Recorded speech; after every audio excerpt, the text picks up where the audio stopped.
मगाचे बाबडीनू काल शुभ तमनान जुआन आपलीच ओळख करून दिली तो म्हणटा हांव मेसाय न्हू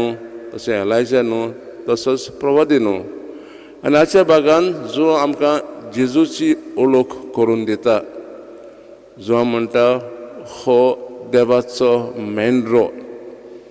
तुमकां उगडो आसतलो की पास्काचे केल्यार पासाच्या काळार देव मंदिरांत 2 शास्त्री मेंढऱ्यांक मारताले कित्याक जाय उगडास करून तांकां की देवान आदले काळार इजिप्तान सोडयल्ले सो जो म्हणटा हो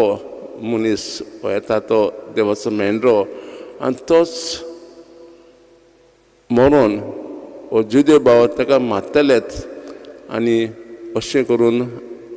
जेजू आमच्या पातकांचेर जोयती वन जातलो दुसरें म्हणटा की हो येता तो जेजू आरोमाक सावन आसलेलो तो थोडे म्हयन्यांनी जोवांचो ल्हान आसलो तरी पूण म्हणटा हो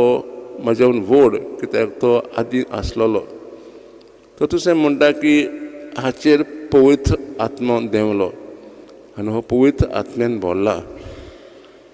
आनी चवथी ते म्हणटा की हो सादो मनीस न्हय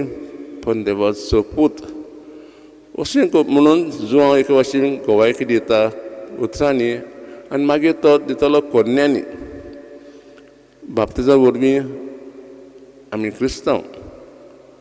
आमी देवाची आपुरबायची भुरगीं भाव भयण जशें जोवान गोवायकी दिली